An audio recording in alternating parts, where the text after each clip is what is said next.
স্বামী ও পরিবারহীন বৃদ্ধা হালিমা বেগম। পরিবার বলতে একটিমাত্র নাতি, যাকে নিয়ে মাথা গুঁজেছিলেন ছোট্ট এক টিনের ঘরে। কিন্তু আগুনে পুড়ে যায় শেষ সম্বলটুকুও। ঘর হারিয়ে নাতিকে নিয়ে দুঃসহ জীবনযাপন করছিলেন বৃদ্ধা হালিমা বেগম। সামাজিক মাধ্যমের বরাতে বিষয়টি নজরে আসে খুলনা রেঞ্জের ডিআইজি মোহাম্মদ রেজাউল হকের। এরপর খুলনা জেলা পুলিশ সুপার এটিএম মোশাররফ হোসেনের তত্ত্বাবধানে ওই বৃদ্ধাকে একটি টিনের ঘর তৈরি করে দেয়া হয়, যেখানে একমাত্র নাতিকে নিয়ে নতুন করে মাথাগুঁজার ঠাঁই পেয়েছেন এই বৃদ্ধাকে ঘর উপহার দিতে খুলনার রূপসা উপজেলার পশ্চিম নন্দনপুর গ্রামে উপস্থিত হন ডিআইজি মোহাম্মদ রেজাউল হক। সেখানে স্থানীয়রা জমায়েত হলে একটি সুধী সমাবেশও করেন তিনি। আর্থিক দুরবস্থার কারণে এই বয়সে মানুষের বাসায় ও অন্যের জমিতে শ্রমিকের কাজ করেন হালিমা বেগম।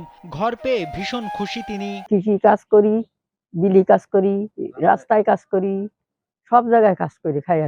আমি মানুষের বাড়িও কাজ করে খাই। কেউ নেই দুনিয়ায়, খালি আছে আমার একটা পুতা, তারে একটু হাবেদি পড়াচ্ছি। এই ছাড়া আর আমার সম্বল কিছু নেই। কি করে গোয়ার পুড়িছে আমি জানি না, কিচ্ছু জানি না। আমি যে কি করে আমার গোয়ার পড়লো আমি কিছু জানি না। সহায় সম্বলহীন হালিমা বেগমকে ঘর উপহার দেয়ায় খুশি স্থানীয়রাও। ওনার তো থাকারও কোনো জায়গা নেই। আমরা পাড়া প্রতিবেশী হয়তো ওনার একটু খাওয়া দিতে পারি, বাদ দিতে পারি, কিন্তু ঘর তো করে দিতে পারি না। এখন ঘরটা দেখে করে দিয়েছে প্রশাসনে।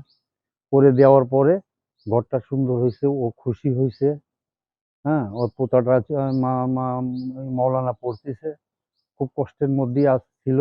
এখন দেখে শুনে সব দেখে খুব সুন্দর খুশি হয়েছে। যেভাবে প্রশাসন ওনার পাশে দাঁড়াইছে, ওই বাচ্চাটা জানি মানুষের মতো মানুষ হতে পারে, এটুকু সহযোগিতা ওনার জন্য করে। শুধু হালিমা বেগমই নন, দেশের প্রতিটি সহায় সম্বলহীন মানুষেরই মাথা গোঁজার একটি ঠাঁই হোক, এমনটাই আশা এলাকাবাসীর। নাইমুল হাসিব, কালবেলা।